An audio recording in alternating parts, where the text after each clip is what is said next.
नमस्कार। आज हम आपको बीए पाठ प्रथम में भूकंप एवं भूकंप विज्ञान के बारे में बताने जा रहे हैं। भूपटल पर परिवर्तन लाने वाली शक्तियों में भूकंप एक महत्वपूर्ण घटना है। भूकंप मानव जगत के लिए हृदय विदारक विनाशकारी घटना है, जिसके प्रभाव से क्षण मात्र में प्रभावित क्षेत्र में अनेक परिवर्तन हो जाते हैं। सभी व्यक्तियों के लिए भूकंप शब्द एक ही अर्थ रखता है, पृथ्वी की कंपन। साधारण अर्थ में भूकंप वह घटना है जिसके द्वारा भूपटल में हलचल पैदा हो जाती है तथा कंपन होने लगती है। भूकंप की परिभाषा इन शब्दों से प्रस्तुत की जा सकती है: जब किसी ज्ञात अथवा अज्ञात बाह्य अथवा अंतर्जात कारणों से पृथ्वी के भूपटल में तीव्र गति से कंपन पैदा हो जाता है, उसे भूकंप कहते हैं। दूसरे शब्दों में भूकंप भूपटल की कंपन अथवा लहर है जो धरातल के नीचे अथवा ऊपर चट्टानों के लचीलेपन या गुरुत्वाकर्षण की समस्थिति की क्षणिक अव्यवस्था होने से उत्पन्न होता है। भूकंप का प्रभाव प्राय दो रूपों में देखा जाता है। उत्पत्ति केंद्र की लहरों चारों तरफ से प्रभावित होती है, जिनका प्रभाव क्षैतिज होता है। अधिक तीव्रता होने पर धरातलीय भाग के ऊपर तथा नीचे की तरफ लंबवत रूप में धसाव होता है। भूकंप का यह रूप अत्यधिक विनाशकारी होता है। भूकंप का सर्वप्रथम जहां पर आविर्भाव होता है उसे भूकंप मूल या फोकस कहते हैं, तथा जहां पर सर्वप्रथम भूकंप की लहरों का अनुभव किया जाता है उसे भूकंप केंद्र या एपिसेंटर कहते हैं। भूकंप के कारण। भूकंप का मूल कारण पृथ्वी का संतुलन अवस्था में अव्यवस्था का होना है।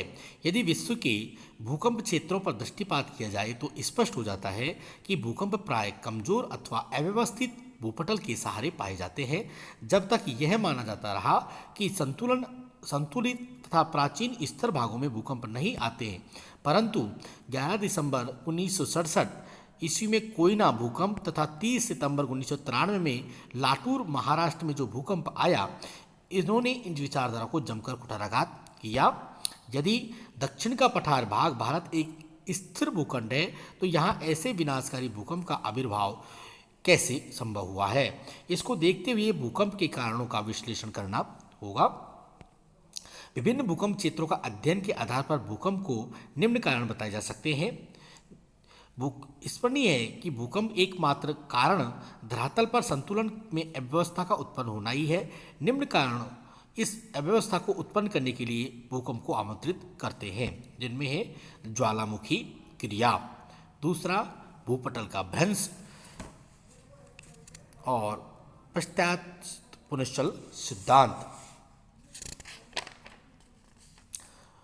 भूसंतुलन की अव्यवस्था, जलीय भार में दबाव, भूपटल का सिकुड़ना, गैसों का फैलाव, प्लेट टेक्टोनिक गतियाँ।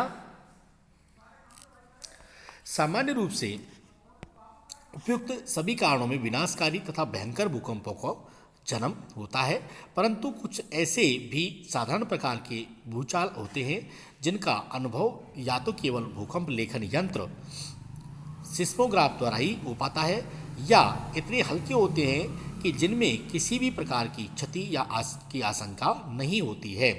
इस प्रकार के भूकंपों को सामान्य भूकंप कहते हैं। इनकी उत्पत्ति के निम्न कारण बताए जा सकते हैं। नंबर 1, सागर तटीय भागों पर सागरीय लहरों के कटाव के कारण जब महाद्वीप का तटीय भाग टूटकर सागर में गिरता है तो समीपवर्ती भागों में साधारण प्रकार के कंपन अनुभव किए जाते हैं तथा कभी कभी किनारों का टूटना अचानक ही संपन्न हो जाता है। प्रचंड सागरीय भूकंप द्वारा जब वेगवती सुनामीश लहरें उत्पन्न होती हैं तो उसके तट के टकराने पर आसपास के भागों में भूकंप का आ जाते हैं। कभी कभी साधारण प्रकार की वेगवती लहरों के टकराने से भी कंपन होता है। चूने के चट्टान वाले प्रदेशों में कंदराओं में छत जब टूट करके नीचे गिरती है तो साधारण प्रकार के भूकंप अनुभव किए जाते हैं। अपक्षय और अपर्दन की क्रियाओं में भी जब पहाड़ियाँ टूटती हैं तो भी भूकंप का अनुभव किया जाता है। भूकंपों का वर्गीकरण।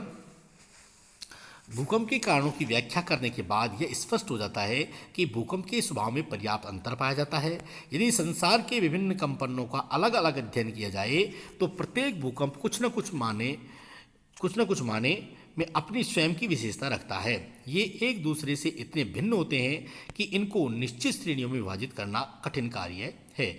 इनके होते हुए भी भूकंपों की सामान्य विशेषताओं को देखते हुए इन्हें निम्न रूपों में विभाजित किया जाता है। भूकंप उत्पत्ति के कारणों के आधार पर वर्गीकरण। प्राकृतिक भूकंप, जब भूकंप का उद्भव प्राकृतिक कारणों अथवा पृथ्वी के बाह्य आंतरिक शक्तियों से होता है तो उसे हम प्राकृतिक भूकंप कहते हैं।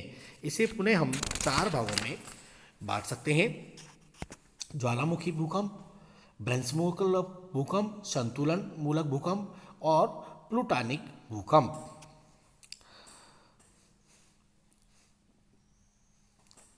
ज्वालामुखी भूकंप, ज्वालामुखी क्रिया उद्गार के समय भयंकर भूकंप का अनुभव किया जाता है। प्राय ज्वालामुखी कंपन ज्वालामुखी क्षेत्रों में ही पाए जाते हैं। इस प्रकार के भूकंपों में ज्वालामुखी के उद्गार में तीव्रता अत्यधिक होती है, जैसे क्राकाटोआ का ज्वालामुखी, एटना का ज्वालामुखी आदि। भ्रंशमूलक, जब पृथ्वी के भूपटल पर भ्रंशन के कारण चट्टानों में तब्दील होने से उत्पन्न भूकंप को हम भ्रंशमूलक चट्टान भूकंप कहते हैं।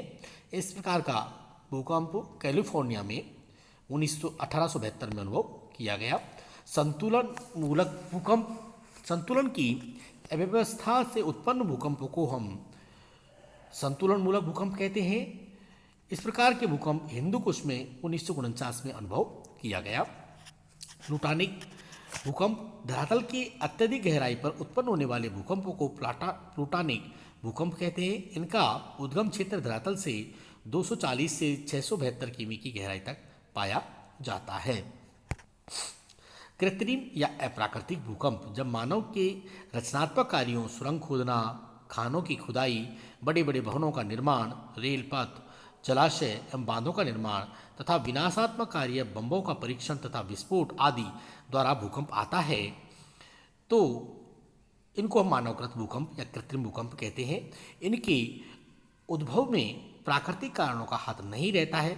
यदि प्रायद्वीपीय भारत के कोयना भूकंप का कारण कोयना बांध तथा जलाशय में एकत्रित जलीय भार को मान लिया जाए तो कोयना भूकंप भी मानवकृत भूकंप का उदाहरण बन जाता है। यद्यपि इसके कारण में विषय में मतैक्य नहीं है। जलाशय के जलीय भार से उत्पन्न भूकंप को जल भंडार जनित भूकंप कहते हैं। भूकंप मूल की स्थिति के आधार पर वर्गीकरण। अनेक विद्वानों ने विभिन्न क्षेत्रों में भूकंपों के कई झटकों का अध्ययन कर उन्हें श्रेणीबद्ध करने का प्रयास किया है।